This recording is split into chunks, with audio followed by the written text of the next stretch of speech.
I can't think. What does KD do? I don't train dogs much anymore. Is that a good thing? It's a really good thing. Oh, hell yeah, okay. And people, that's a head scratch moment. I just did. Yeah, right. Like, they're like, "What do you mean you don't? I thought you're a dog trainer." And for those who will actually watch this versus just listen to it, like, I do this a lot when I say dog trainer. Air quotes. Yeah, because what's a dog trainer? What is a dog trainer? It's a completely unregulated industry. Mm-hmm. The definition could be changed to suit whatever situation or whatever person. Right. Yes, for years I did the traditional dog training stuff. Okay. I did group classes at the park.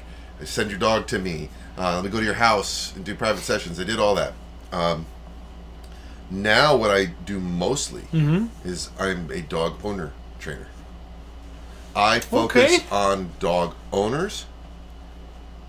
What makes that really easy is the necessity of having to work with the owner, because over 99% of my clients are online.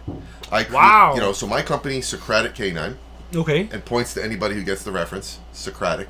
I believe in the Socratic method, which is teaching by questioning. Mm-hmm. Why? I do a lot of questions to help people learn. And it's all online because I did the Zoom sessions. Okay. I found that a little limiting in terms of how many people and dogs I could reach. Because there's only so much time in a day. Right. And I started that out, interestingly enough, before COVID. So a lot of people are like, "Oh, did you do this because of COVID?" And I was like, I was online before yeah, COVID. You were definitely pre-COVID, I remember. And it started with this guy. His name's Jamie Hanratty. Shout out to Jamie. He's in Ireland. And I met this guy in a Facebook group. I think it was for Staffordshire Bull Terriers. Nice. And he had a Border Collie Staffy mix and a miscellaneous staff mix that we don't know. Okay. He had these two dogs, and he was really into just dogs in general. Like, he thought dogs were cool. I think dogs are cool. That's why I do this. Right. And he started following my stuff. He started asking me questions, and the questions he was asking me were like really good questions. Like, he showed interest. And I'll never forget where I was. I was in Walmart, wandering around, and I had this idea. Like, I want to work with this guy online. I'm in Walmart. I pull up Facebook Messenger or Instagram or one of those. I'm like, I'm going to make you an offer you can't refuse. Okay. I am going to hook you up and train you online, and you're going to help me with all your videos. I want you to record everything, because you need to record it for me to coach you. But I want to experiment with doing this with someone in Ireland. Yeah. I'm in Florida. I'm in the United States of America. Like, that's cool. He was hungry enough that I knew if there was anybody to try this with, it's going to be him. Boom. The guy crushed it. No way. Like, he took it seriously. He put in the work. His dogs look beautiful, and I'm like, wait a minute. There's something here. Like, I can help people. I can help dogs. I can help dog owners, and I don't have to be there. Right, and it seems like he crushed it, but you're being very humble because you're a nice guy. You crushed it. We all crushed it. Right. The dogs included. It was great. Okay, good. Then that turned into another person, and another person, and another person. Then that turned into a whole program. At that time, it was all one-on-one. Okay. So that is now called Canine Blueprint Elite. I changed it. Nice. I was working with folks just one-on-one. We do Zoom sessions. You have homework. There's PowerPoints. There's nice. A lot. They're messaging me constantly. Well, I got overwhelmed. Yeah, I could see that happening. At one point, I had like 20 people that are 24 hours a day, all around the world, messaging me, so you don't sending me videos. I guaranteed 24-hour feedback. Like, it was great. It was intimate. A lot of those people are my friends now. Nice. Like, I can travel the world and have like tour guides, places to stay, amazing. and they're all really good human beings. Okay. They are my friends. Because we work so closely together. But it was very limiting. So then I rebranded the Canine Blueprint, and it became a group coaching program. And that's my main offer now. So what we do is there is a massive, in-depth course that you take online. Lots of lecture, lots of me explaining my principles, explaining dogs. It's more about dog ownership than it is like The obedience module is the last module, and it's locked. So I tell people when they log in on day 1, you can only access what is a dog. You have to go through the process so Yeah. you understand theory, you understand the mind, you understand the behavior, and then you get into the obedience. The obedience is last. Very nice. You know, I mean, one of the first things I have my students do with their dogs is nothing. And I bet they have a hard time with that one. Yeah, you get But it. like, what do you mean nothing? Yeah. Like, what do you mean nothing, Kay? Yeah, and what I'll do is I'll have them, and I stole this from my years of being involved in personal training and fitness, and a lot of times when you work with any personal trainer, the first thing they have you do is keep a journal of what goes in your mouth. Okay. Because especially with men, we want to build muscle, right? Yes. So we hire a trainer, Right. want to build muscle. Trainer says, you need to eat more protein. Bro, I eat tons of protein. Trainer's like, no, you don't. Yeah, I do. Okay, then it shouldn't be a problem. For 7 days, I just want you to write down everything you eat. And at the end of 7 days, they look at that and they go like, I don't need that much protein. I don't need that much protein. Trainer's like, aha, but you didn't realize it till you were conscious of it and you wrote it down. I take that approach with my students. Got it. And for the first week, you know what you do with your dog? Nothing.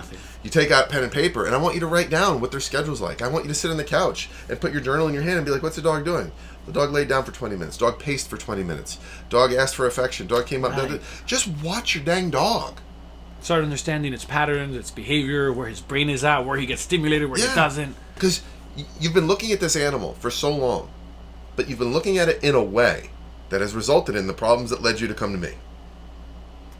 Correct. Let me just take off the lens that you have. Don't throw it in the trash. Yeah. Just put it right here for now. We can come back to it. You can put that lens back on if you want. I promise you won't. But it's there. Right. So I'm real big on being a teacher, not a tyrant.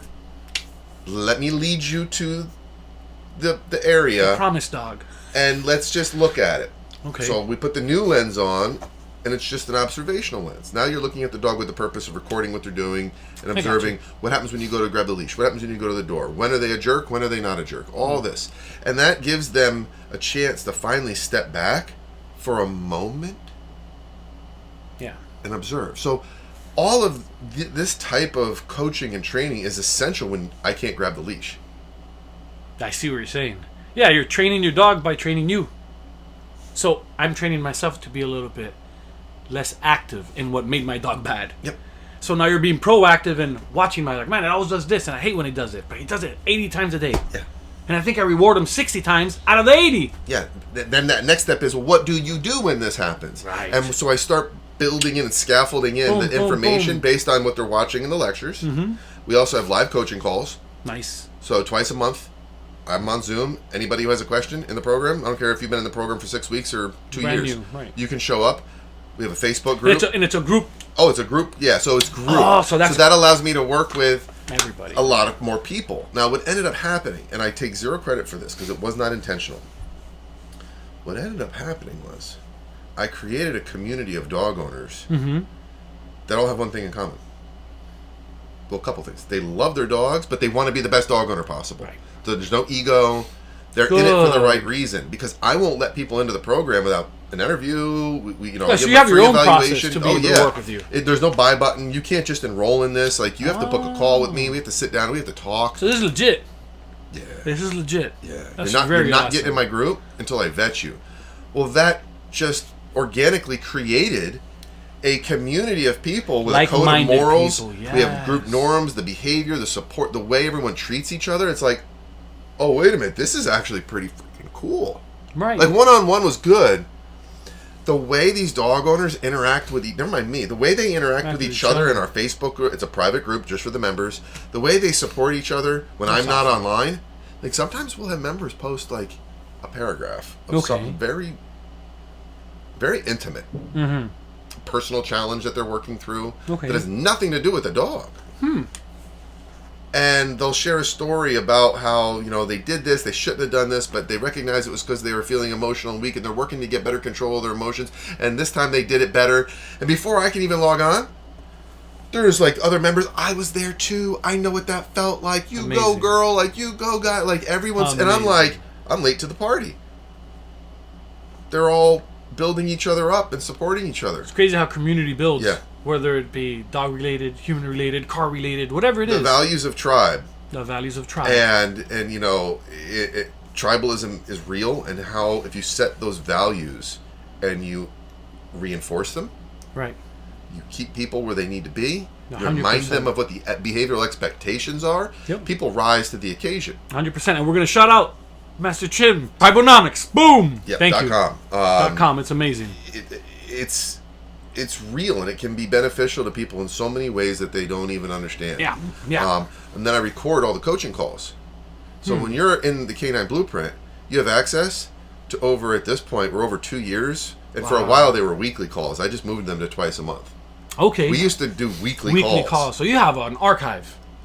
A huge archive. Oh, my God. And the benefit of that is it's one thing to watch me in the demo videos with a dog. And I don't use fully trained dogs, by the way. Like, I did my best in the instructional videos to use dogs who, at least for that behavior, they were either brand new to it or they were in the appropriate stage of learning. That's amazing. Because when I came up and it was VHS tapes. Yes, VHS. You know, all those instructional videos, Jesse, were just a trainer doing a demo with a fully trained dog. Right. And then you go off in your backyard and you go to do, and it doesn't go that way. How come my dog doesn't do that? So you end up spending money for this product, and then you walk away feeling frustrated. You feel like you're not good enough. Maybe your dog isn't good enough. This whole process isn't working. So I tried to use untrained dogs as much as I could. Okay. But that's still not good enough. Okay. Because it's me. The dogs are going to behave a certain way because of me. Yeah. They're going to learn it quicker, or they're not going to make that mistake as readily. Right. So with the coaching calls, you have regular, everyday dog owners from all around the world with all different breeds of dogs, all different ages of dogs. Sometimes it's puppies. Sometimes it's a dog they've had for 7 years. Right. And they have 7 years worth of behavior problems. They're posting their videos in the Facebook group. They show up to a coaching call. I screen share. I break it down. I talk to them. Good. You're a new student. You come in. You get to watch people going through the process you're going through. You see the mistakes they made. You see how I coached them. And sometimes it might be the same mistake with 5 different people, but I coach each person differently. Right. I've had students message me, and they're super polite about it. They're like, KD, we love your lessons. We love your instructional video. But they start out with the compliment first. Of course. It's very textbook appropriate. Yeah. But we just want you to know those coaching calls, those archives are gold. Nice. I learned so much from watching you coach Sally or for Katie. Right. The thing that you said to Annette the other day. I needed to hear that. Resonated. I didn't know I needed to ask that question, but when Annette asked it and the way you answered it, it makes so sense. I don't have to ask you now. So that's why I went from 4 coaching calls a month to 2. Mm-hmm. Less people started showing up because they started watching the old calls and the archives, and they're like, yeah, like, I'm good. And I'm like, let me see a video. And they show me, and then they're good. I'm like, oh, well, awesome. You know what, folks? We're going to go down to 2 calls a month because there's not as many people showing up. Right. So it's just evolved really cool. and grown. And that's why I say, like, do I train dogs? I'm a dog trainer. I mean, I train my dogs for fun. Yeah. And now I get to be a lot more selective with the leashes I grab.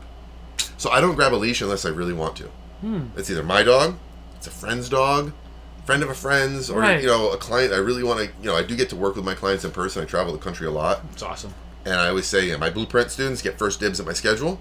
Oh, cool. So if I was in California for Canine Street League several times. Every time I've been in California, I have a lot of students in California. With a student. That's cool. And it's no strangers, like Blueprint students first. And my schedule usually always fills up with Blueprint students. Obviously. And then I get to meet them. And then I get to meet their dogs, which is kind of cool because we've been online for a year, 6 months. Yeah, you already have a relationship. And that's like, nice to meet you. And here's the dog I've been watching. That's amazing. It's cool. If you want to learn more about the Canine Blueprint, anyone can just go to Socratic Canine. Canine is spelled out, C-A-N-I, not the Canine. Okay. SocraticCanine.com. Another great place to find me is on Instagram at KD Mathews with 1 T. 1 T. Pretty easy to find there. Facebook, same thing. YouTube, the YouTube is a future strength. Okay. I do have some good content up on there. You There's do. just not really a lot. Do. Okay. But you're going to work on that. I am. I absolutely am. You're going to help me with that, All right. too, Sounds good. And we're going to do this again, right? We're going to do this a bunch of times. Thank you very much. Thank you for coming out, man. I appreciate it. Awesome.